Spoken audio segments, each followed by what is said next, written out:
السلام علیکم dear friends, welcome to my YouTube channel. سب سے پہلے میں آپ لوگوں کو اپنے چینل پہ خوش آمدید کہتا ہوں۔ آج ہم چائلڈ پروٹیکشن آفیسر BPS 17 کی تیاری کے سلسلے میں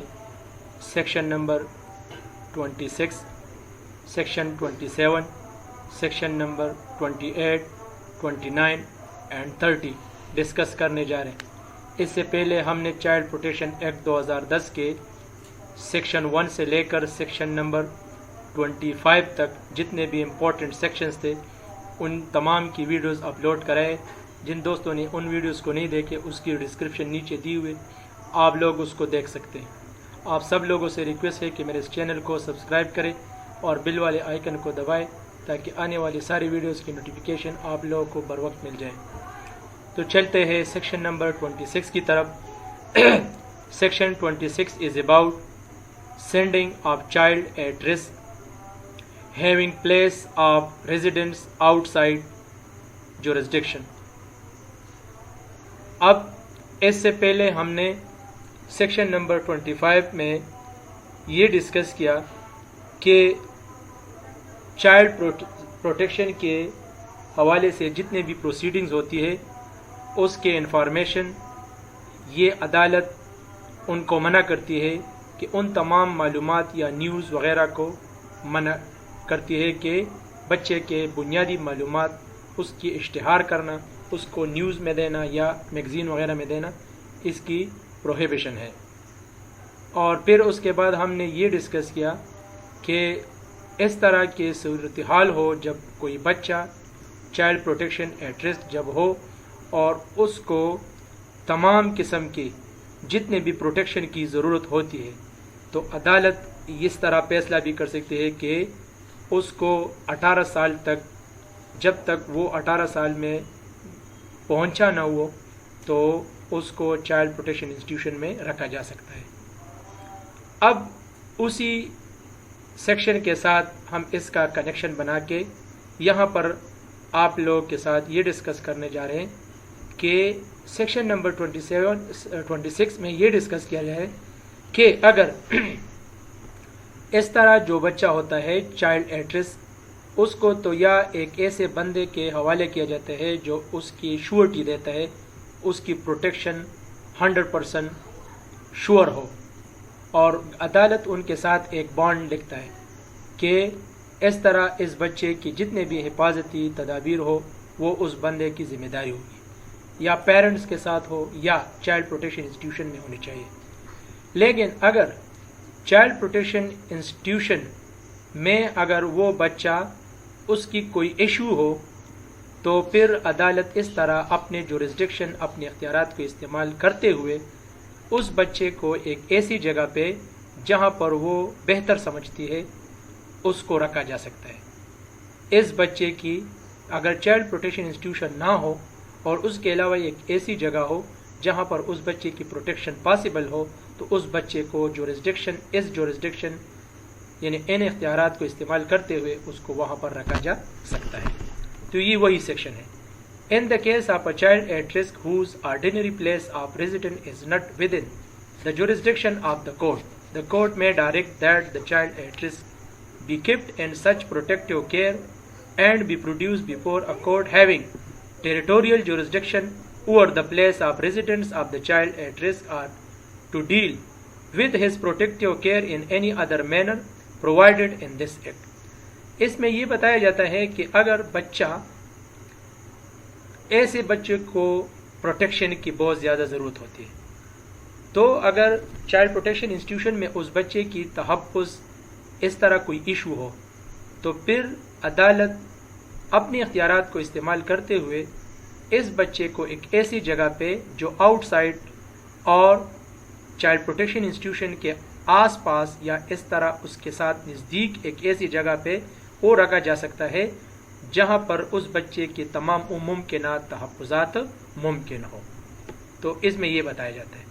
پھر where a child at risk is produced before a court on the direction of any other court given under the foregoing provision of this section, such court may regulate the protection of the child at risk as if the child at risk has been produced before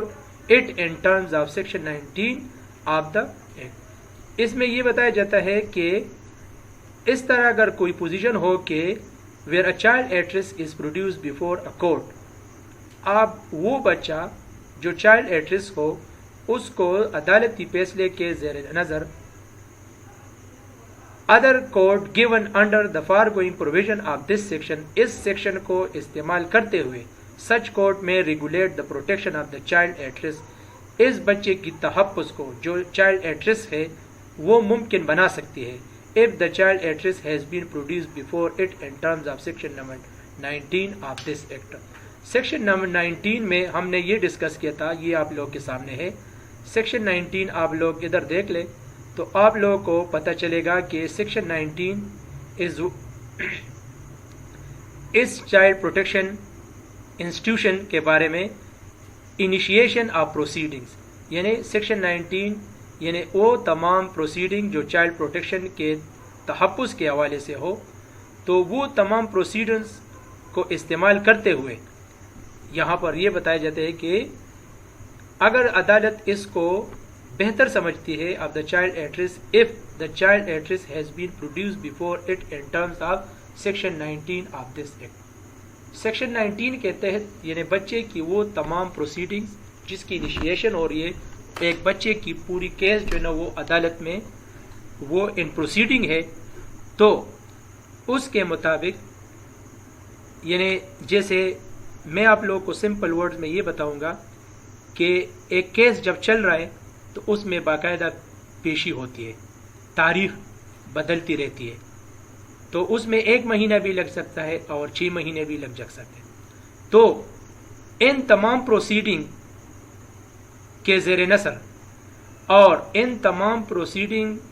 کے نعم البدل اس بچے کو ایک ایسے جگہ پہ رکھا جا سکتا ہے جہاں پر اس کی پروٹیکشن پاسبل ہو۔ تو 2 جگہ ہیں، یا تو وہ بچہ چائلڈ پروٹیکشن انسٹیٹیوشن میں ہونے چاہیے، یا وہ بچہ ایک ایسی جگہ پہ out side of the child protection institution جو 100% اس بچے کی تحفظ کو ممکن بنا سکتا ہے۔ تو ان تمام پروسیڈنگ انہوں نے سیکشن 19 کا حوالہ کیوں دیا ہے؟ کیونکہ سیکشن 19 کے مطابق اس بچے کی تمام پروسیڈنگ انیشیشن آف پروسیڈنگز ہوتی ہے، یعنی اس بچے کی تمام کیس چل رہی ہے، اگر بچے کی تمام حاضری اور باقاعدہ تاریخیں بدلتی رہتی ہے اور یہ پروسیڈنگ ابھی تک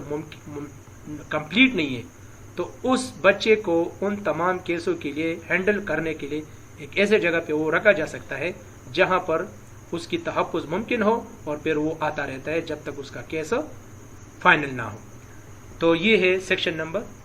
26۔ اب سیکشن نمبر 27 میں کیا بتایا جاتا ہے؟ Section number 27 is about warrant to search for a child at risk. یہاں پر وارنٹ کا مطلب کیا ہے کہ اس طرح اگر کوئی ممکنہ معلومات جس میں ورنگ ابارڈ ہو یا جس میں کوئی شکوک و شبہات ہو، کوئی بھی معلومات ہو، تو اس کے بارے میں وارنٹ بھی ہو سکتا ہے۔ یہ عدالت اس فیصلے کے تحت یعنی سیکشن کے تحت اس کی وارنٹ بھی کر سکتی ہے۔ if it appears to a court from the information received on oath or solemn, formal and dignified. solemn کا مطلب کیا ہے؟ formal and dignified information laid by any person who in the opinion of the court is acting in the interest of the child at risk, that there are reason to believe that child at risk needs immediate protection, the court may issue warrant for the protection. اگر عدالت کو یہ پتہ لگ گیا کہ اس بچے کی جان کو خطرہ ہے یا اس کی پروٹیکشن پاسبل نہیں ہے، ممکن نہیں ہے، اس بچے کی کیس چل رہی ہے اور وہ اس کی حفاظت ممکن نہ ہو، تو پھر وہ وارنٹ بھی کر سکتے ہیں کسی بھی شخص کو جہاں سے اس کو خطرہ ہو، یعنی the officer executing the warrant shall be accompanied by the person laying the information if such person so desired, and may also the court may by whom the warrant is issued so direct be accompanied by a duly qualified medical practitioner or the police. اس warrant کے یہ warrant اگر جب ہو سکتا ہے تو warrant میں کون کون بندے ہو سکتے ہیں؟ ایک پولیس آفیسر ہو سکتا ہے اور اس کے ساتھ ایک کوالیفائڈ میڈیکل آفیسر پریکٹیشنر ہو سکتا ہے کہ اس بچے کی تحفظ کو، اس بچے کی پروٹیکشن کو پاسبل بنانے کے لیے عدالت پر فیصلہ کرتی ہے اور اس کی وارنٹ بھی کر سکتے ہیں کہ اس بچے کو حاضر کرے جہاں پر وہ بچہ رہتا ہے۔ If any such child at risk brought before the court and the court is satisfied that the child at risk in need of protection. اب جب بچے کو سامنے لایا جاتا ہے اور عدالت پھر اس کو دیکھتی ہے کہ اس بچے کو تحفظ کی ضرورت ہے, اس کو پروٹیکشن کی ضرورت ہے, تو پھر it may deal with his protective care in accordance with the provision of this. پھر اس سیکشن کو استعمال کرتے ہوئے اس بچے کی تحفظ کو ممکن بنایا جائے گا کسی بھی جگہ پہ, یا تو چائلڈ پروٹیکشن انسٹیٹیوشن میں اس کو لایا جائے گا یا ایک ایسے بندے کو حوالہ کیا جائے گا جہاں پر اس کی پروٹیکشن پاسبل ہو. تو اس سیکشن میں وارنٹ کی بات ہے اور پھر اس بچے کی پروٹیکشن کی بات ہو رہی ہے. Section number 28 periods of protective care. اب پروٹیکٹیو کیئر مطلب تحفظ کے دن یا دورانیہ کتنے ہونے چاہیے, یہ ہے سیکشن نمبر 28 کہ بچے کی تو تحفظ ممکن ہونی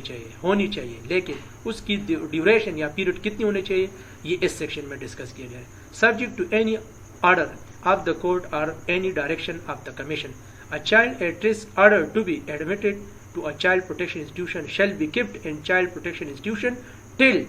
attains the age of 18 years. یہ اپر سمپل بات آپ لوگوں نے یاد رکھنی ہے. دو, ایک تو یہ ہے کہ اس سیکشن کو آپ لوگوں نے یاد رکھنا ہے, دوسرا یہ ہے کہ اس بچے کو اس چائلڈ پروٹیکشن انسٹیٹیوشن میں اس وقت تک رکھا جائے گا جب تک وہ 18 سال تک نہیں پہنچا. بس یہ دو باتیں اس میں. Section 29 contribution of parents. یہاں پر چائلڈ پروٹیکشن انسٹیٹیوشن میں تو بچہ رکھا جاتا ہے کیونکہ بچے کی پروٹیکشن کو ممکن بنانا ہے ہر صورت میں, لیکن یہاں پر اس سیکشن میں یہ بتایا جاتا ہے کہ عدالت پھر یہ فیصلہ کرتی ہے کہ اس بچے کو تو چائلڈ پروٹیکشن انسٹیٹیوشن میں تو رکھا جائے گا لیکن اس بچے کے اوپر خرچہ آتا ہے یا اس جگہ پہ جہاں پر وہ بچہ رہتا ہے اس میں پیرنٹس کی طرف سے بھی کوئی کنٹریبیوشن ہونی چاہیے in the form of monetary contribution ہونی چاہیے. پیرنٹس ایسے نہیں بیٹھیں گے بلکہ پیرنٹس کا تو بچہ وہاں پر رہتا ہے چائلڈ پروٹیکشن انسٹیٹیوشن میں, لیکن بچے کے لیے پیرنٹس کی طرف سے بھی کوئی کنٹریبیوشن ہونے چاہیے, پیسوں کی شکل میں, حاضری کی شکل میں, کوئی بھی ہو. Where an order has been made for the admission of the child at risk into child protection institution or giving the protection of the child at risk to a suitable person, the court may direct a parent in a suitable case to pay maintenance of the child at risk at such rates as may be determined by the court. وہ جگہ جہاں پر وہ بچہ رہتا ہے جیسے child protection institution ہے وہاں پر کوئی بھی مینٹیننس کا کام ہو, وہاں پر پنکھا خراب ہو گیا, وہاں پر پانی کا انتظام نہیں ہے, وہاں پر مطلب جو ہے نا بجلی کا انتظام خراب ہے, کوئی مطلب بیڈ کی ضرورت ہے, کوئی بیڈ شیٹ کی ضرورت ہے, یا اس بچے کی کپڑوں کی ضرورت ہے, جو کوئی بھی ہو, مطلب وہاں پر کوئی بھی کام مینٹیننس کا ہو,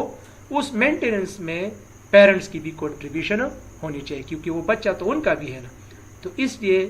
اس کے تمام جہاں پر وہ بچہ رہتا ہے جیسے چائلڈ پروٹیکشن انسٹیٹیوشن ہے وہاں پر مینٹیننس کا کوئی بھی کام ہو, ریپیئرنگ کا کوئی کام بھی ہو, اس میں پیرنٹس کی طرف سے کنٹریبیوشن لازمی ہے. یہ اس سیکشن میں ڈسکس کیا گیا,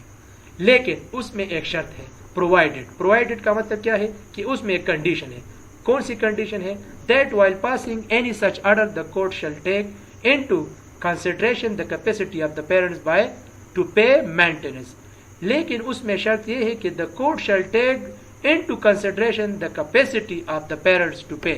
لیکن اس میں ایک شرط ہے کہ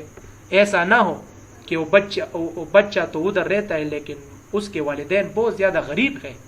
تو پھر غریبی کی صورت میں یعنی اگر وہ بہت زیادہ خود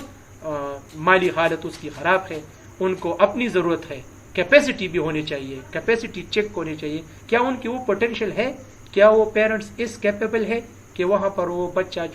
جو رہتا ہے اس کے مینٹیننس میں کنٹریبیوشن کیا, مطلب لیٹ سپوز مینٹیننس پہ 1 لاکھ روپے خرچ آتا ہے ہاں, اور بچے کے پیرنٹس جو ہے نا وہ اتنا غریب ہے کہ ان کی آمدنی 10,000 روپے ہے, تو پھر وہ کہاں سے دے سکے گا. تو یہاں پر عدالت نے ایک شرط لگایا ہے کیا وہ اس کیپیبل ہو. اگر وہ امیر ہو تو پھر کنٹریبیوشن کریں گے, اگر وہ امیر نہ ہو تو پھر وہ کنٹریبیوشن ممکن نہیں ہے. تو یہاں پر یہ شرط لگایا ہے. In case of non-compliance of direction for the payments of the maintenance issued under subsection 1, the court may recover the amount from the parents as arrears of land revenue. اگر اس طرح